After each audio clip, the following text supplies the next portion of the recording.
Salutations readers, welcome back to my channel. My name is Nkechi, and for today this is going to be a big wrap up of all the books that I read throughout summer 2024. So this is it, y'all. This is the big wrap up video. I have a lot of books to talk about. I think I've read 23 books this past summer, which is kind of a lot, not gonna lie, for 3 months. I feel like that's a lot of reading. Not as much, honestly, and we'll definitely talk about when we get month through month breakdown. But honestly, this summer was just really busy.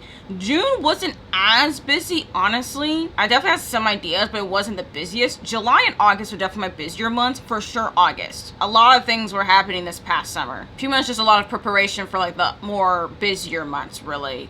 And now that we're in the fall, I was like, well, time to really wrap everything up. And speaking of which, as y'all could tell from my background, unless y'all were here for impromptu August reading sprints, I got a whole new bookshelf. So yeah, now I have a whole full white bookshelf here.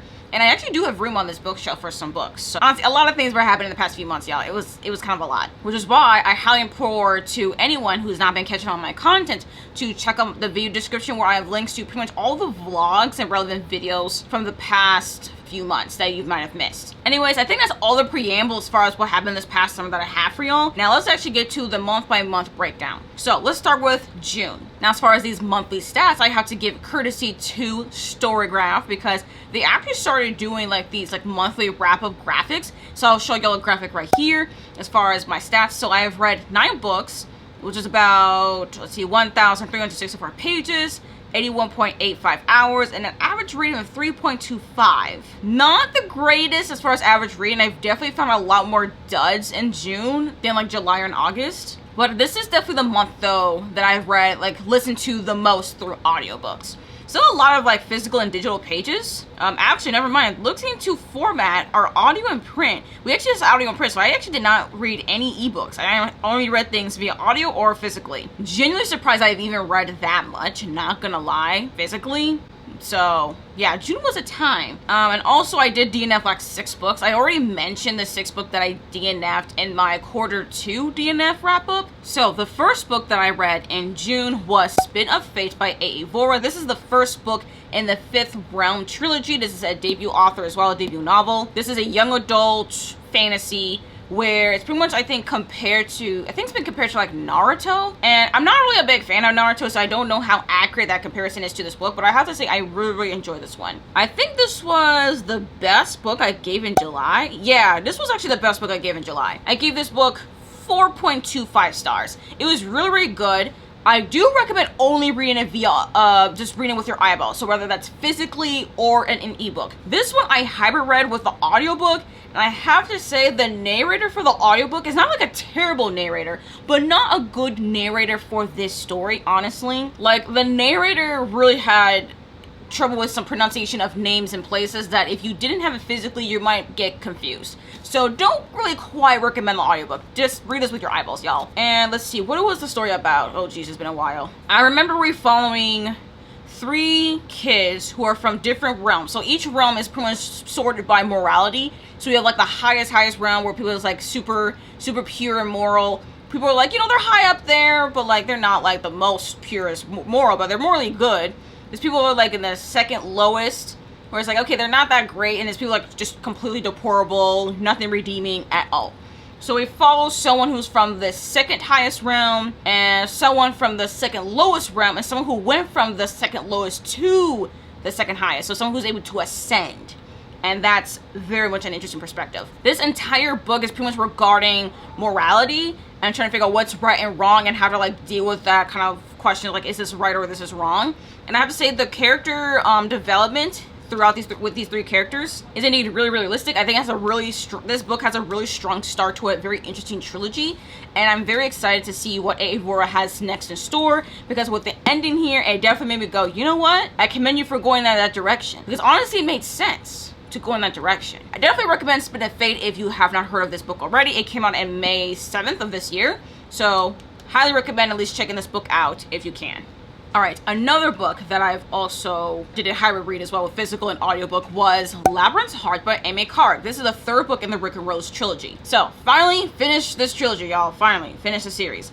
So, what did I rate this? 3.5 stars. I can't really say too much really on plot, but I will have to say I did enjoy the story. I did enjoy the way we went from Mask of Mirrors to Liar's Knot to here. However, I did feel disappointed with this conclusion, honestly. I felt there's just certain ways that the duel, because like Emmett Clark is a pen name between two authors, and the way that these duel ended certain like plot points and like character arcs, I feel like it was just a little bit too neat, honestly. And the way that they were trying to resolve one conflict, I don't really appreciate how they went about it. Also, there was a plot, there was like some sort of like a subplot that they were doing in the first like third. I'm just like, do we really need to do all this? We kind of have like a more bigger pressing matters to deal with. Also, there was a plot twist regarding a character that I'm like, huh? How did we end up here? I don't understand. Maybe I missed it from like the first 2 books, which is possible, but still, it just felt like it came right out of left field with this one character, and I don't really appreciate it. However, I still enjoy my time following through with these character stories, seeing where they ended up. Especially with like my favorite character Vargo as well. Like, he was my favorite from like the second book. So reading from the second book to this book was definitely a downgrade by like a whole star. So not really happy about that. But I am glad that I did finally finish this series. But also I really appreciate Nika Masu's narration though, because their narration really got me through to like this entire series. So yeah, I have to commend the narrator for that at least. But yeah, this was just a fun time, fun series. And it has a solid enough ending, but yeah, I'm not really the happiest regarding the ending itself. I have some personal critiques. And then I read, this one's a hybrid read as well. I had the book physically and also listened to the audiobook. However, I did unhaul this book because I didn't really enjoy it. And that was Where Sleeping Girls Lie by Farida Abike Imende. This is her sophomore novel. This is the same author as Ace of Spades, which I loved Ace of Spades when it first came out. Where Sleeping Girls Lie, not so much. This one's, it's a queer contemporary mystery novel where we find Sade, who enters like this private school, I think. And what was the plot? Oh yeah, she has like a roommate, and the roommate went missing, and this mystery is trying to figure out what happened to like the roommate. I gave this book 2 stars. The audiobook is solid. I do appreciate the audiobook because I don't really like the physical copy, honestly. Like, the font is small. The book is 400 pages and has small fucking font. I don't know whose idea it was, but that was completely criminal. Anyways, as far as the story itself, I have to say the actual mystery regarding the missing roommate definitely got sidetracked throughout most of the story until we got this entire new mystery that wasn't quite introduced until a little bit later into the story, which intrigued me, but then it gave like a whole chapter explaining how it got here, and I'm just like, that's not how I feel as though that's not how you really dish out an explanation. Like, it was a complete, like, it was a whole chapter of backstory to explain how he got here, and I'm like, I don't really like that delivery regarding a reveal. And also the whole theming regarding like rape culture, because there isn't definitely talks regarding like rape, sexual assault, so that is something to keep in mind regarding this book. It's a major part of the story. However, I don't really particularly like how Farida Abike Imende went regarding the theming regarding it. Like, I don't think the messaging is really as strong here. I felt like it went Ace of Spades a lot stronger, and this one, not really as strong. Not really as fully fleshed out in my personal opinion. So I just don't think it was really as good of a book. It was just okay, honestly. And also, Sade as a character was not really memorable. There's not much about Sade as herself that I really remember, besides like the twist regarding her. But other than that, I don't remember her. I only remember Boz and Persephone, some 2 people like that look like close with her regarding this mystery. That's pretty much it as far as like who really stuck with me. Other than that, this book is kind of forgettable. I don't know what happened. So yeah, that's unfortunate. And then after I read that book, I finally read another nonfiction book. Like, sheesh, when I was gonna start hitting a dent into my nonfiction goal. I finally read Refusing Compulsory Sexuality, A Black Asexual Lens on Our Sex-Obsessed Culture by Sharona J. Brown. This is pretty much a nonfiction regarding being black and being asexual, and also just talking about refusing compulsory sexuality. I definitely do recommend listening to the audiobook. The audiobook's like 9 hours long, and that's kind of what I did here. This was more of an audiobook read than a physical read. I'm going to do a reread and just to really properly annotate it. But honestly, everything and here is pretty much all I really knew about being black and being asexual. So if you're ever curious about like that kind of that lens in regards to asexuality with regarding race and stuff, because it really just delves deep into what it really means to just be ace and also be black, and like how people don't really look at someone as like who is black and ace and don't really take them seriously as someone who actually is asexual. and I really appreciate that. Honestly, there's just a lot of things that I really appreciate that Sharonda J. Brown really put in here. I gave this book no rating because I don't want to rate nonfiction. But yes, this is definitely a memorable book for me, and I highly, highly recommend to read this if you have not read it already. So these next few books, though, that I've read, they're all from my Kingfisher Fantasy vlog, so I highly recommend actually checking out that vlog, which will be linked down below. And that vlog, I read Nettle and Bone, Wizard's Guide to Defensive Baking, Thorn Hedge, and Sword Heart by T. Kingfisher. I finally got a physical copy of Sword Heart, so this is definitely a book I really definitely enjoy for me to actually own a physical copy of. So as far as all the books that I did read, I definitely do recommend Sword Heart. This one's a fantasy romance, so definitely recommend this one. Although Sword Heart and Nettle and Bone, though, were favorites during that vlog. We're just Guide to Defensive Baking and Thorn Hedge, not so much, but I do recommend, though, just watching the vlog to really get my full thoughts on it, because I'm not really going to reiterate here. But as far as ratings, though, Nettle and Bone, 4 stars. A Wizard's Guide to Defensive Baking, oh, I gave it 2.5. Oh yeah, I forgot I changed the rating to 2.5 stars. That book was just okay. Thorn Hedge, 3 stars. It's a fine enough novella. And then Sword Heart is a solid 4 stars. So yeah, Nettle and Bone and Sword Heart are definitely the more like memorable books for that vlog. And then I read one more book in the month of June, and that was Smile and Be a Villain by Yves Donnellan, I think is how you pronounce it. And that one I got as an e-arc from the author, actually, via NetGalley. This book came out April, I can't remember what day it was. I think it's the 16th. It's been a while since the book came out to then that I actually finally read the book. I think initially I gave it like 2.75 stars, but honestly I've written it down to like a 2.5 because this book is a debut novel. It came out literally this year. It's the first book in a duology, and it's a queer historical speculative Hamlet retelling where the first book takes place before the events of the actual play itself, which I thought would be really, really cool. It has a lot of like queer representation, also some racial diversity as well. Horatio is also Jewish in this version as well, and I thought that's actually pretty cool, not gonna lie. However, the actual story itself, I kind of found it a little bit more average, really.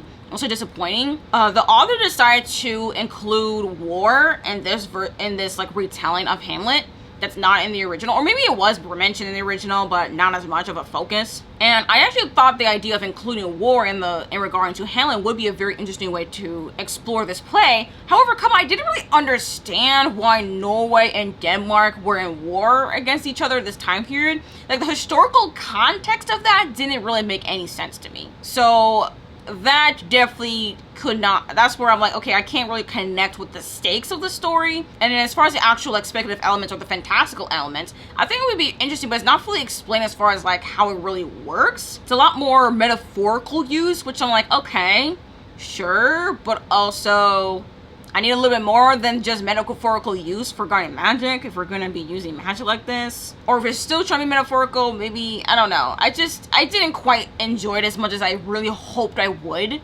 And that's what left me really disappointed. However, I'm kind of interested though to read the sequel, which is called The Rest is Silence, since it follows the actual events of the play.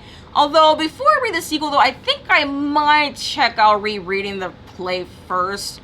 So I don't know, maybe, because I don't know, you're not supposed to really reread the original play in order to understand the story, but I don't know, maybe I'm missing something here. But honestly, that could be more like a writing thing, like it's not quite as well written as I hoped. So yeah, it's a little bit odd. And also, there is some actual direct Shakespeare quotes as well in the story, but it doesn't help either when like the characters are using more like contemporary language, so it doesn't make sense why we just use some actual quoted Shakespearean quotes. You know what I'm saying? Like it doesn't make any sense in my brain. But yeah, that's pretty much it really. June was I mean, I read a lot of books, but like I definitely read a lot more duds in that month. But let's move on to July. July was pretty much Tarot Readathon, so every single book I read that month actually fit for the Tarot Readathon. And I'll have another graphic here, courtesy of Storygraph. In July, I read 9 books with 1,474 pages, listened to 72.2 hours worth of audiobook, and the average rating was a 4.06, which is definitely the best out of the 3 months. I've actually had a 5-star read,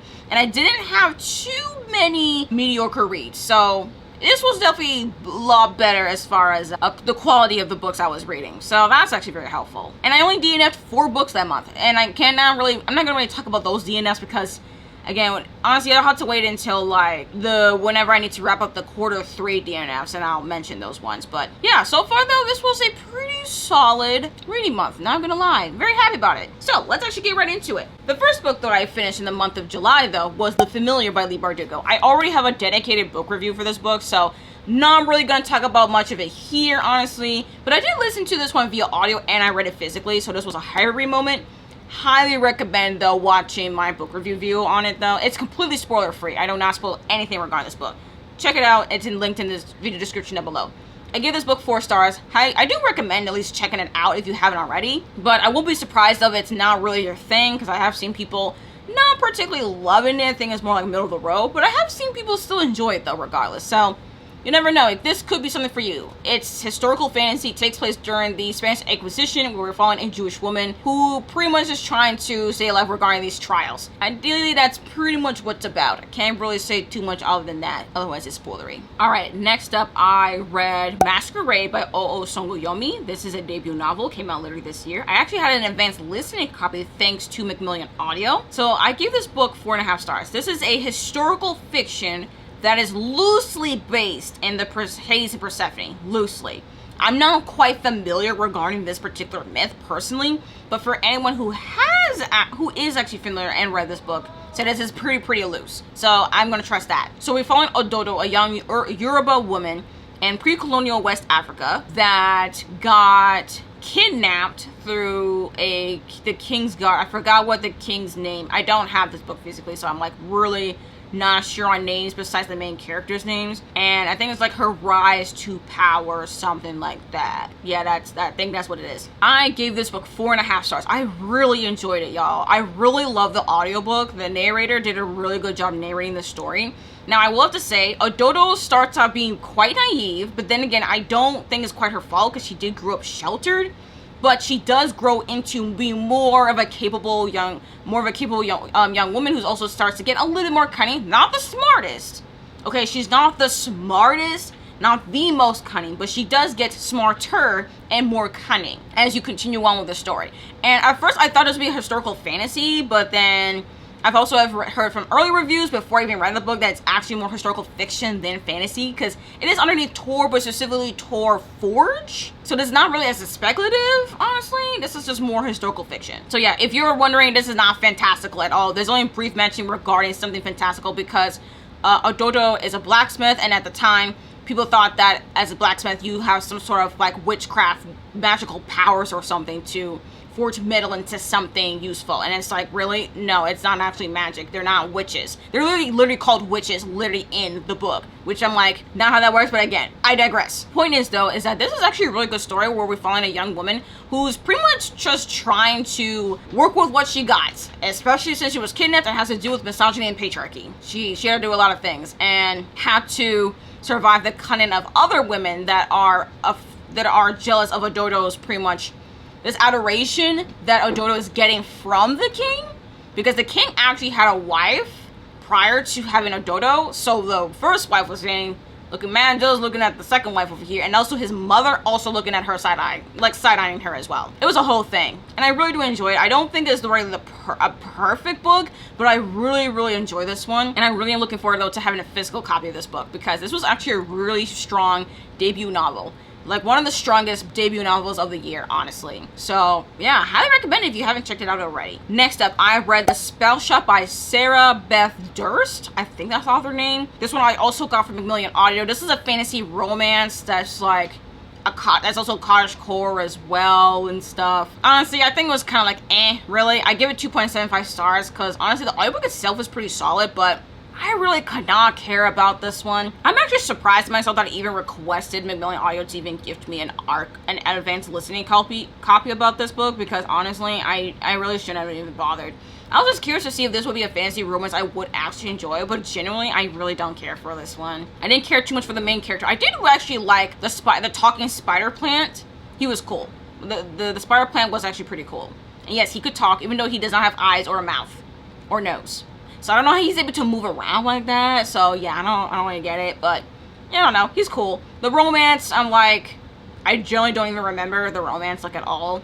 The plot itself is also kind of like I just like everything's just about it. It's just like we could do better, but it's not like terrible or anything. So 2.75 stars, not really memorable, so I'm not got much else to say about it. Moving on to one of the best books that I read this month. Jade City by Fonda Lee. Now this book is a reread.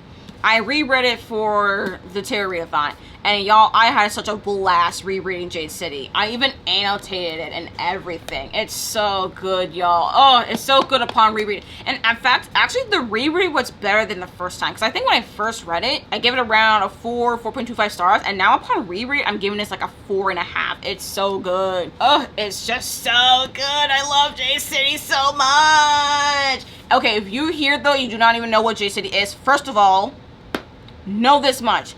This was the book series. The JC, first book in the Greenwald Saga is this book series that got me to even making YouTube videos here on YouTube. This series, y'all, literally, first video on the channel, reviewing Jade City and Jade War. And then after that, I reviewed Jade Legacy. This is the book that started it all. But anyways, yes, I pretty much love the Greenwald Saga. I am on track, though, to really continue my reread of the entire series, because I've only reread the first book. I still need to reread the second book and then the third. We're getting there though. We're gonna get there. But I am indeed, and I really loved rereading Jade City. I still don't really love Hilo, but I grew to understand him here in this first book at least. She's still a mess, but she's still one of my favorites. Although now though, I have to say though that Andon is actually now my new favorite as far as like this first book though, because I really. Just rereading this book really made me appreciate, like, oh my gosh, Fonda Lee, this is what you're gonna do. This is what I've seen the seeds. I see you planting the seeds now. I can already remember what's gonna happen, like books 2 and 3. Oh my gosh. And then, just yes. Anyways, this is not quite a review. This is just me gushing about this book because honestly, please read it if you have not already.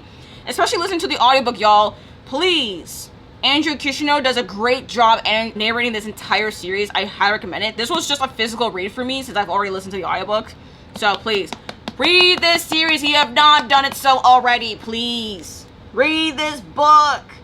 But anyways, after rereading such a fantastic book, I have to read another really, really good book. And that is The Honeys by Ryan LaSala. This is a young adult queer horror that takes place in a summer camp, actually. And we follow Mars, who is genderqueer, and he is trying to figure out what happened to his sister, I think, in this summer camp. Yeah, something like that. It was really, really weird. Honestly, I listened to this one via audio, even though I had the book physically, but like I was just listening to it via audio mostly because the audiobook production is so good. This is literally like the best produced audiobook I've ever listened to in my life. Like I'm actually hearing buzzing sound to the point that I'm hearing the buzzing sound when I'm like doing something. I'm like, wait a minute, is there like a bug in my ear? Like, y'all, it's actually a little bit too immersive sometimes. But the story itself is also really, really good too. And also a little bit of like culty vibes as well. And I'm like, honestly, the culty vibes was vibing, not gonna lie. It was really, really good. I really appreciate it. Mars is not the most likable character, but they were very much an interesting character for me. And I really liked following like his story. But I have to say though, if you have not checked out The Honeys, then I highly recommend checking them out. Like, definitely check out the audiobook if you listen to audiobooks. Please do. It's so good. But yeah, I definitely had a great time. I gave this book 4.75 stars. Almost a 5-star. No, it didn't quite make it a 5-star for me, but it was really, really close though. Alright, next up I read On the Fox Roads by Niveau. This is a short story / novelette that I found from like Tor.com, and it was available through my library. So this was an ebook read, and I give this one 3.5 stars. I liked it. This was a story where we follow a character that I think gets caught regarding with like robbers or something. Yeah, I don't know. I don't think I quite understood this story, but I really enjoyed the writing though. Nevo cannot do me any wrong regarding her writing style. And I definitely did like the time period too, because it was around the jazz age. And it was interesting. I did like the story. I liked the atmosphere of the story. I just didn't quite understand what the point was going on of the plot. I think that's the problem. Yeah, I didn't quite understand the plot. Not gonna lie.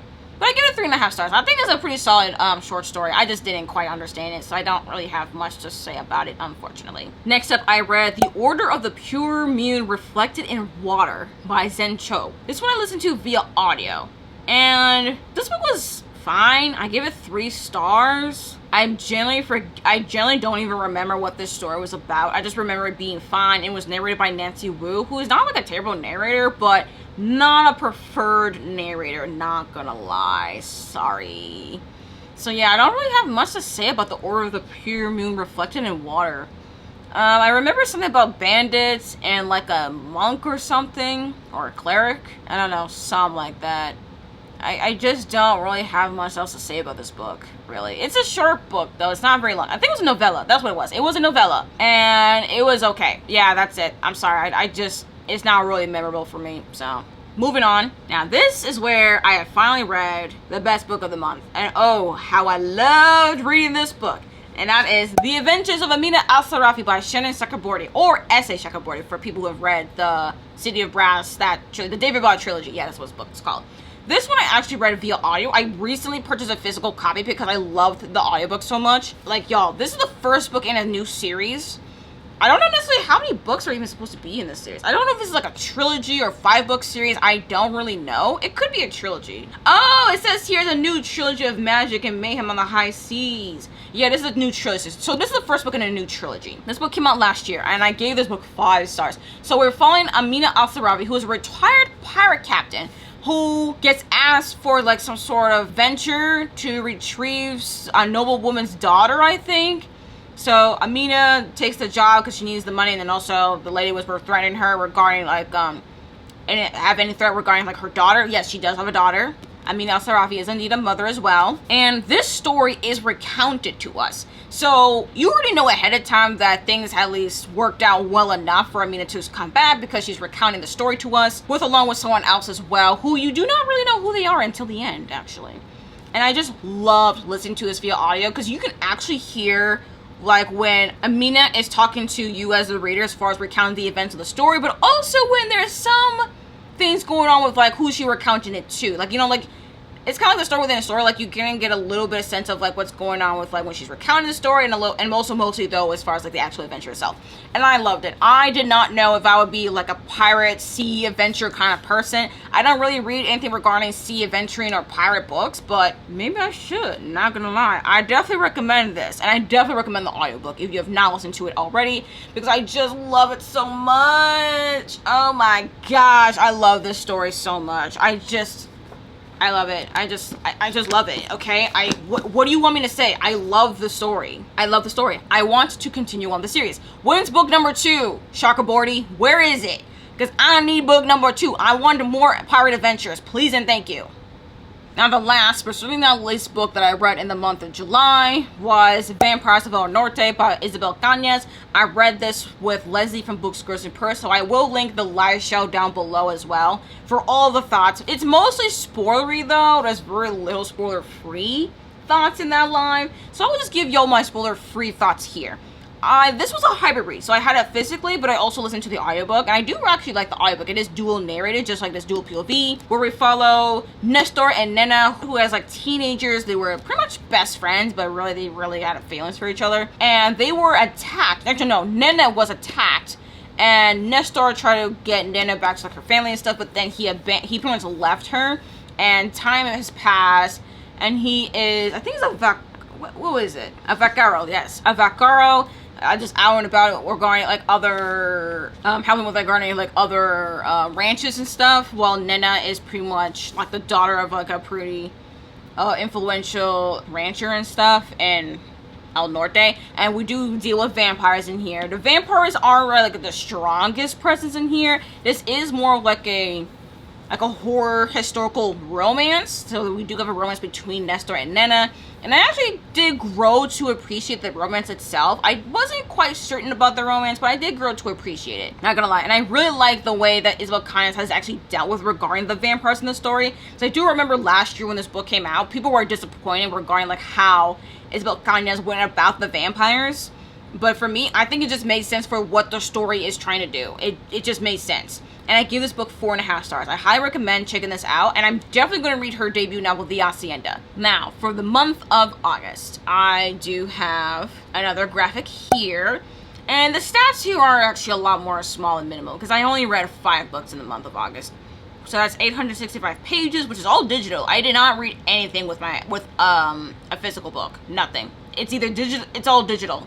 So whether ebook, audiobook, that's it. No physical pages. Listened to 28.28 hours and an average rating of 3.8, which is not terrible actually. It's actually pretty good. I didn't read anything terrible, but I didn't read too many like fantastic reads either, honestly. I just wasn't really reading much in August, and it's really because August was my busiest month. I participated in the Full Moon Readathon, which I do have part 1 linked down below. And unfortunately, I do have to apologize though for not having a part 2. I have seen that people really enjoy that first part vlog, but honestly, y'all, it was actually kind of a lot for me to film the second part of that vlog, especially since it was leading up so closely to my family vacation.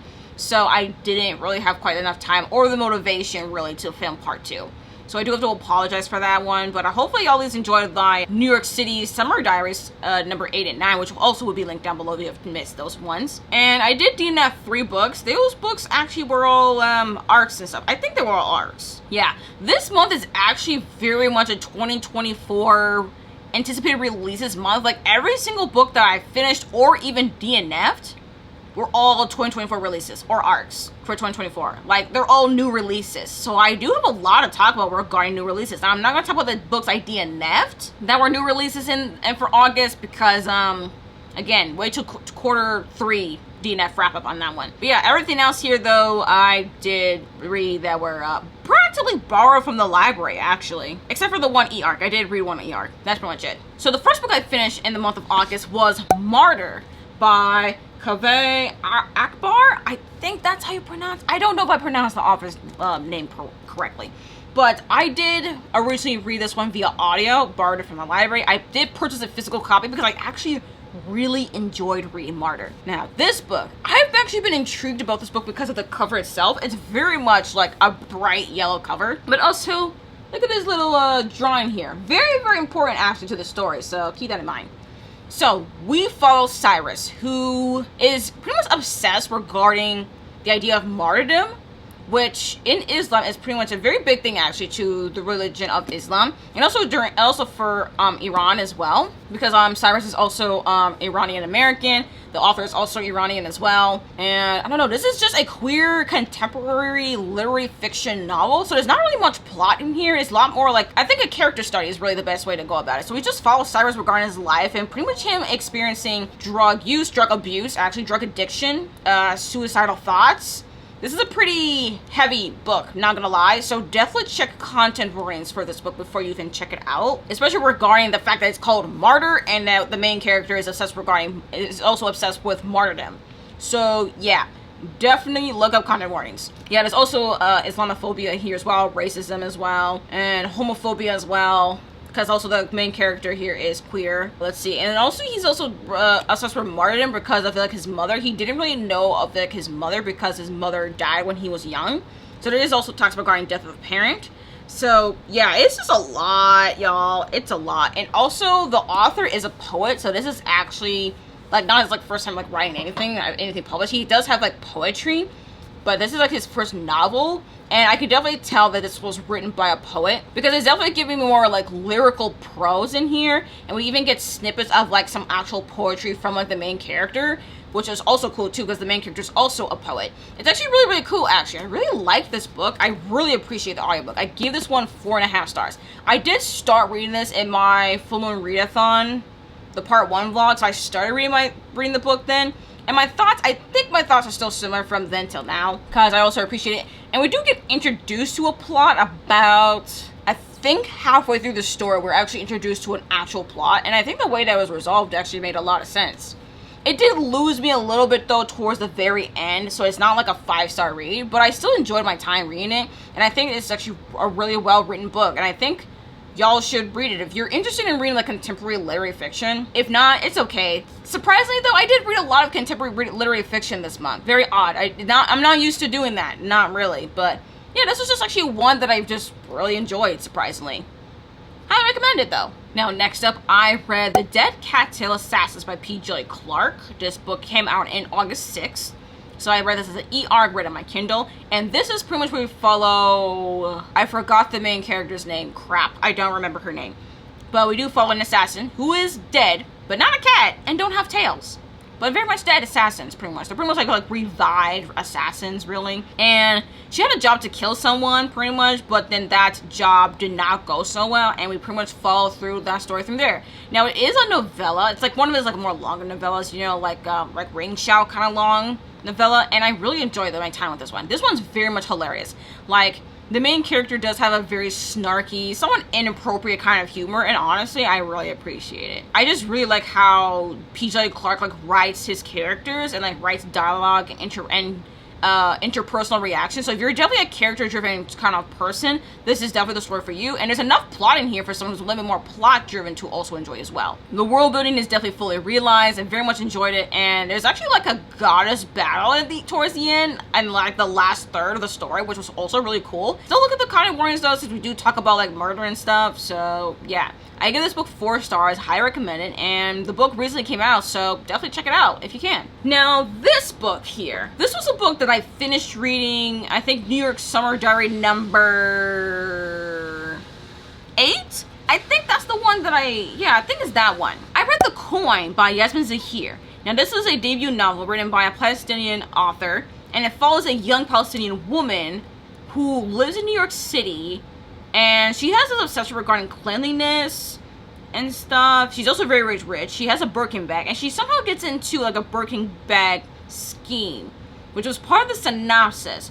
Although I'm here to tell y'all that that part of the synopsis doesn't really get there until like halfway through, and it doesn't last very long. So you're probably wondering, what is exactly the main part of the story? Well, this is also another character study.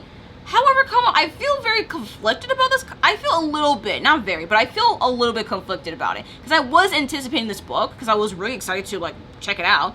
And I have a hard time saying that I enjoyed it, because the main character was unlikable, but she was also saying things that also were just like, ma'am, what are we saying here? First of all, there was a Harry Potter reference. We're in 2024. We should not have any Harry Potter references, okay? No excuse. No Harry Potter references. So I had to dock down a part of the star rating because of that. Also, there is glaring fat phobia in there as well, from the main character, which I don't really appreciate. I don't really appreciate, you know, just being fat phobic just to be like unlikable. You can be unlikable without being fat phobic, just saying.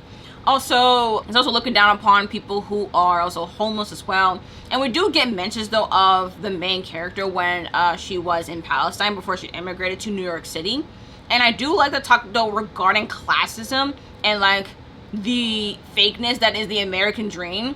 Because, like, in the main character's childhood, we're going, like, from her family stuff. It's like, oh, being in America, it's like a dream, you know, like it's definitely the best place to go there. Even though America is also one of the main reasons why there is a current occupation in Palestine. So yeah, disconnect right there. But I think that's also a part of the point as well from the story. Like, I understand the parts of the story, but there's just other things I'm just like, but did we really need to add this and this and that though? You know, I don't know. It's just a little, I don't know. The main character was unlikable to the point that I struggled a little bit to sympathize with a bit.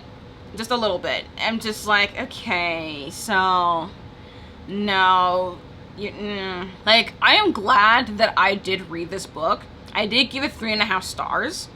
I think it's written well enough. I don't think it doesn't have like the most like beautiful prose, but it's a pretty standard, simple enough prose. It doesn't at least confuse you too much, at least. Like, I definitely did at least like the writing. I just wish I could like the character just a little bit more, and also wasn't fatphobic and completely elitist as well. The elitism was annoying to read from, not gonna lie. But hey, at least I read something interesting for sure. And it's also interesting to read that during the plane ride to New York. You know, it was interesting. And then also I did mostly read this book when I was in New York, but I did finish it when I get back home, was Bloodstains by Chukwu Ebuka Ibe. This one is also another literary fiction. The Coin was literary fiction. This is also literary fiction, but this one's queer.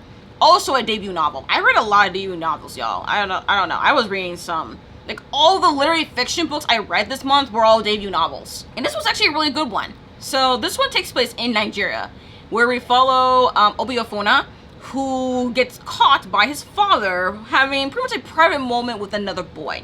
And this was during like the mid-2000s in Nigeria and it takes place from, mid-2000s to the mid-2010s. Yes, and this is pretty much like a queer coming-of-age tale to even his like young adulthood. where he's pretty much in like this Catholic boarding school, and he pretty much grows into himself as far as being queer, although he's definitely lived through some sort of like trauma for sure in that school, especially from the other boys, and then also being a part of things that were quite traumatizing to other queer folk in the school as well. It's a whole thing. This was also another character study kind of thing. Also, we do get bits regarding like his mother as well and her perspective regarding this, because those two were actually really, really close. So when Obiofuna gets pretty much transferred to like this boarding school, his mother is pretty much in shock as to why his father would do that. And yeah, it leads to like a whole thing, and also the whole entire story, as far as timeline wise, leads up to the criminalization of queer folk in Nigeria. So yeah, that was its time. It's definitely it's a pretty sad story, not gonna lie. Highly recommend checking the content warnings. Same thing though with the coin. I forgot to mention this. Check content warnings for the coin before reading that one. The blessings as well, check content warnings, because this one's also like a sad book as well. But I really enjoyed it though. It has really good writing. It has those moments when it's lyrical, but it's not overly purple prosy. And it has a little bit as well when it's poetic. But yeah, it's like actually pretty solid writing style. I highly recommend it, and I gave it 4 stars. I think it's actually a really solid debut novel, and I really am curious to see what the author has in store next if he continues to keep writing. Now, last but certainly not least, maybe at least, but I did read The Hedgewitch of Foxhall by Anna Bright. This one I read via audio. I actually read this one during impromptu sprints in August, I think. Yeah, that one in Blessings. I finished both of those books during those sprints. This one I gave 3 stars. This one was just fine.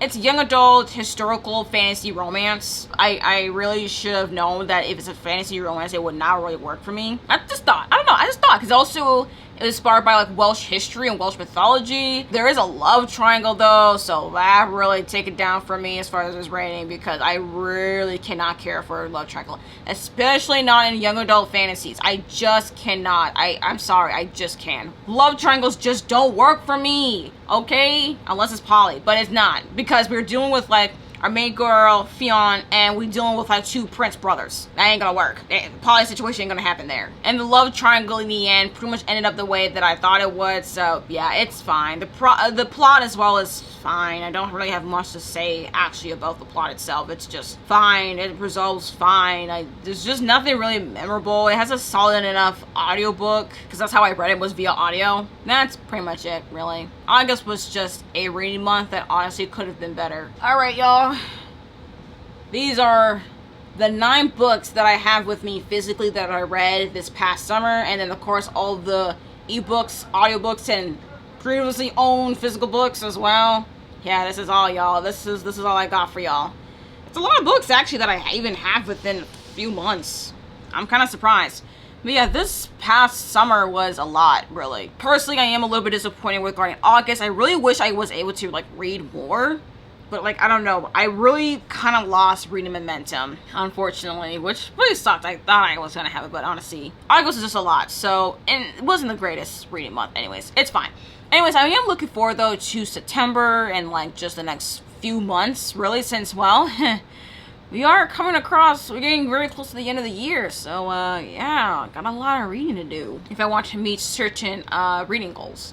But yes, that is pretty much it. That's all the books, all 23 books that I read in the past 3 months. Y'all let me know, how was y'all's reading in August, July, June? I'm very curious. How was y'all's summer? Like, reading-wise, if you want to share, you could share life-wise. But really, I really am curious though about reading-wise. How was y'all's summer? Also, again, please check out the links down below as far as vlogs, reading vlogs, book reviews, all the stuff. Oh, live show down below. And now, if you made it this far into this video and you don't have much else to say, you just want to leave me an emoji, leave me any summary emoji, whether it's the sun, a beach, sunglasses, a beach ball, what have you. Anything that just reminds you of summer. But anyways, yep, that is it. That's all I have for y'all. Like this video if you like it, comment down below your thoughts, subscribe if y'all want to, and I hope to see you all in my next video. Bye.